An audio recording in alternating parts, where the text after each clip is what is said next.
क्या आप जानते हैं, एक राजकुमारी जो अपनी सुंदरता के लिए गधी के दूध का इस्तेमाल करती थी, वो नहाने के लिए हर रोज करीब 700 गधी का दूध मंगाती थी।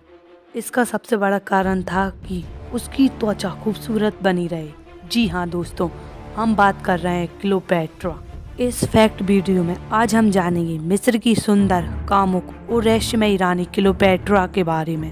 क्लियोपैट्रा इतिहास में एक ऐसी रहस्यमयी शख्सियत के रूप में दर्ज है जिनके रहस्य से पर्दा हटाने का सिलसिला अभी थमा नहीं है। उनके बारे में कहा जाता है कि वे जितनी सुंदर थी उससे कहीं ज्यादा वे चतुर, षड्यंत्रकारी और क्रूर भी थी। उनके कई पुरुषों के साथ शारीरिक संबंध थे। वे राजाओं और सैन्य अधिकारियों को अपनी सुंदरता के मोह पास में बांधकर उनको ठिकाने लगा देती थी। इतिहासकार मानते हैं कि उन्होंने एक सर्प से खुद को अपने वक्ष स्थल पर कटवाकर आत्महत्या कर ली थी और कुछ मानते हैं कि उनकी मौत मादक पदार्थ के सेवन से हुई। क्लियोपैट्रा को दुनिया की सबसे अमीर और सुंदर औरत माना जाता था। वे 3 ताकतवर पुरुषों की प्रतिद्वंदी थी, जूलियस सीजर, मार्क एंथोनी और ऑक्टेवियन। जूलियस सीजर ने उन्हें मिस्र की रानी बनाने में मदद की। कहते हैं कि क्लियोपैट्रा को 5 भाषाओं का ज्ञान था और वह बहुत ही चतुर नेता थी। यही कारण था कि वे बहुत जल्दी से किसी से भी जुड़कर उसके सारी राज जान लेती थी और इसी के चलते उनका सैकड़ों पुरुषों से संबंध था।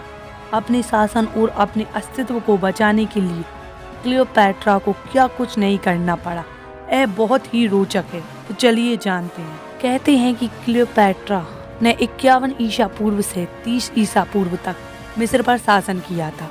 वह मिस्र पर शासन करने वाली अंतिम फराओ थी। वह अफ्रीकी, कॉकेशियस या यूनानी थी। इस पर आज भी शोध जारी है। बताया जाता है कि जब क्लियोपैट्रा 17 वर्ष की थी तभी उनके पिता की मृत्यु हो गई थी। पिता की वसीयत के अनुसार उन्हें तथा उनके छोटे भाई टॉलेमी डियोनिसस को संयुक्त रूप से राज प्राप्त हुआ और वह मिस्री प्रथा के अनुसार अपने इस भाई की पत्नी होने वाली थी।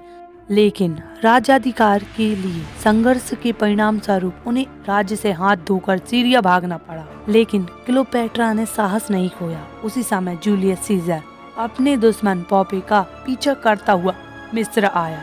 वहां उसने क्लियोपैट्रा को देखा और वह उसकी सुंदरता और मादक आंखों पर आसक्त हो गया। क्लियोपैट्रा की सुंदरता के जाल में फंसने के बाद वह उसकी ओर से युद्ध कर उसको मिस्र की रानी बनाने के लिए तैयार हो गया। जूलियस सीजर ने टॉलेमी से युद्ध किया और टॉलेमी मारा गया और क्लियोपैट्रा मिस्र के राज सिंहासन पर बैठी।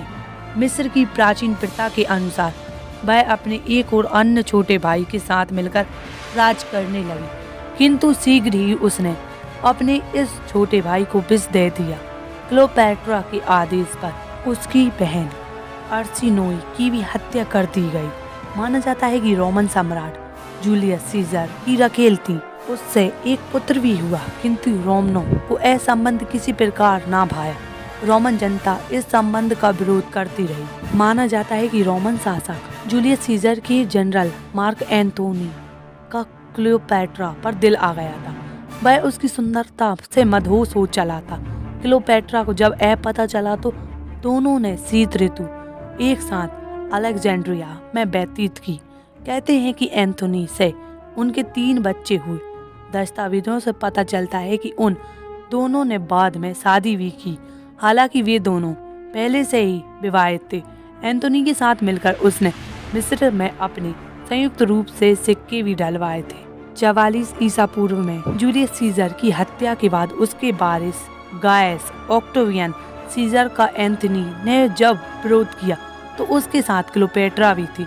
दोनों ने मिलकर रोमन साम्राज्य से टक्कर लेने की योजना बनाई, लेकिन दोनों को ऑक्टेवियन की फौज से पराजित होना पड़ा। क्लियोपैट्रा अपने 60 जहाजों के साथ युद्ध स्थल से सिकंदरिया भाग आई। एंथोनी भी उसके पीछे पीछे भागकर उससे आ मिला। बाद में ऑक्टेवियन के कहने पर क्लियोपैट्रा ने एंथोनी को धोखा दिया।